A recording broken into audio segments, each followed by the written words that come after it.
Berlin's great day dawns with the arrival of the Olympic flame at the end of its 2,000-mile journey from Greece. And meanwhile, a packed stadium and flag-draped cheering streets greet Chancellor Hitler on his way to perform the opening ceremony.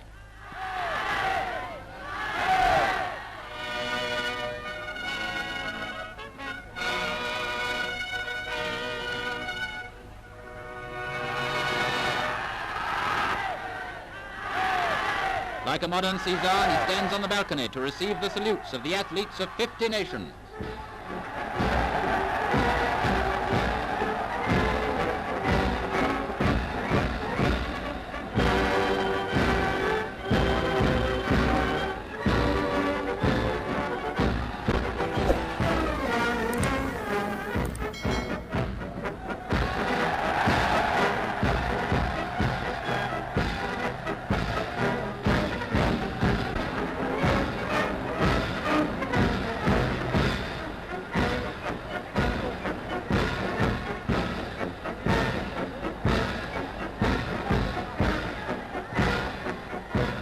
The German team as hosts come last, and then Germany's Führer declares the 11th Olympiad officially open. Ich verkünde die Spiele von Berlin zur Feier der 11. Olympiade neuer Zeitrechnung als eröffnet.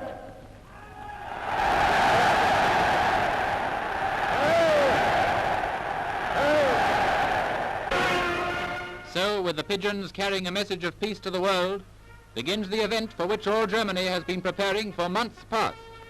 For 14 days, Berlin will be the scene of the fiercest battles between 50 nations, battles of peace. For 14 days, the eyes of the world will be on Berlin, and Germany wants to send away every one of her millions of visitors as a friend.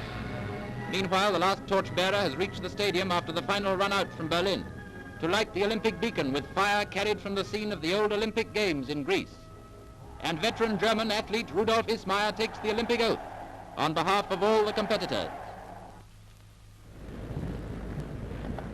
Wir schwören, bei den Olympischen Spielen ehrenhafte Kämpfer zu sein und die Regeln der Spiele zu achten. Trying to scrape up a down payment for a little fixer-upper in your neighborhood? Take a look at my next guest. There's a report around Wall Street that this is what he has in mind. This is Donald Trump, 33 years old, and some people think that he wants to buy the World Trade Center, the 110-story Manhattan skyscraper that anyone can pick up if they've got the coins. Donald Trump, as I say, is just 33 years old. He took his father's rather modest by current standards real estate empire in Brooklyn and expanded it considerably. He now has an apartment for sale in a new Trump building called the Trump Tower going up on 5th Avenue. There it is. You can buy this apartment, one floor of it, one whole floor of that building, that is, $11 million altogether. You bought some prized properties at the bottom of the New York market in the 1970s. Inner cities have been pure gold since that time. Why? Because replacement costs have just gone up so much? Well, no, not really. I had a great faith in New York. Primarily, our purchases have been in New York, and about 5 years ago, New York was not considered very hot, and cities in general weren't considered too hot.